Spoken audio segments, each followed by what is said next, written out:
This episode jumps 10 years from episode 5 where the young Rhaenyra Targaryen, Millie Alcock, is now replaced with Emma Darcy. The young Laenor Velaryon, Theo Nate, is now replaced with John MacMillan. The young Alicent Hightower, Emily Carey, is now replaced with Olivia Cooke. But there are rumors that the young Rhaenyra and young Alicent will be recasted in Season 2. This means that there will be some flashbacks from this 10-year time jump. To facilitate discussion, let me refer to the children of Alicent as the Greens and the children of Rhaenyra as the Reds. At King's Landing, there was this opening scene that starts with Rhaenyra giving birth to her third son Joffrey Velaryon, and the camera shot is focused on her until she enters Queen Alicent's room.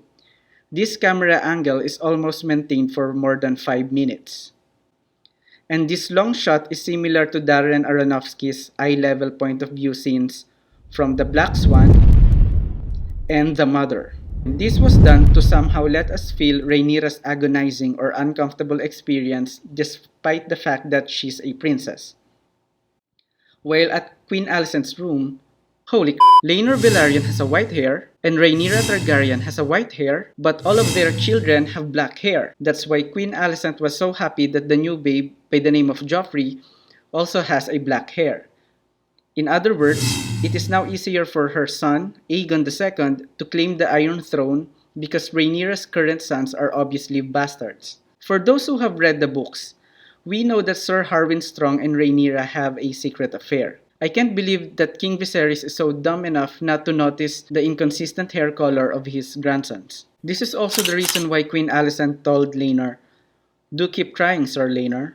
Sooner or later, you may get one who looks like you." Also, based on the book, the questionable parentage of Rhaenyra's children will also spark a brawl between Alicent's children and Rhaenyra's, causing a serious injury in one of the Greens. In fact, Helaena, one of the Greens, foreshadows this by saying that in order for Aemond to have a dragon, he'll have to close an eye. Let's now go to Pentos, where it was revealed that after 10 years, Daemon Targaryen and Laena Velaryon now have 2 beautiful daughters. At this point, only Rhaena Targaryen was not a dragon rider in this family. Also, Laena is pregnant in this episode, but I don't know why she's still allowed to ride a dragon like Vhagar. In the book, Daemon's daughters are twins. In 116 AC, in the free city of Pentos, Lady Laena gave birth to twin daughters, Prince Daemon's first true-born children.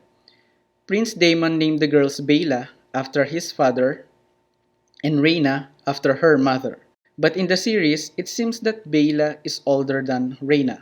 Here, Daemon and Laena learn that the Triarchy is forming an alliance with Dorne to strengthen its military power. That's why Prince Reggio, the Prince of Pentos, asks for Daemon and the Targaryens' help. Also, while at Pentos, Laena failed to give birth for her third child due to some complications. And with this problem, Laena had 2 options: perform the usual labor until she bleeds to death, or do a cesarean until she bleeds to death. Either way, she will die. So she just asked Vhagar for a swift death. Vhagar refused at first, but the dragon eventually understands her suffering, so Vhagar burned her alive. We now turn to Harrenhal,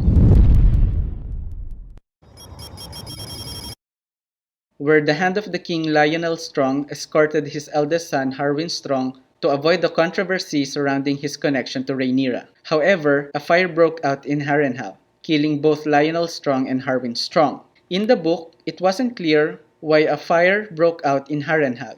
The cause of the fire was never determined. Others put forth the notion that Larys Clubfoot might have been responsible, with his father and elder brother dead. Larys Strong became the Lord of Harrenhal. I think this is one of the good things about House of the Dragon and George Martin's involvement with the series. Some of the events in the book were elucidated because of some additional scenes, like Larys approaching a bunch of convicted prisoners to turn them into assassins, or should I say arsonists.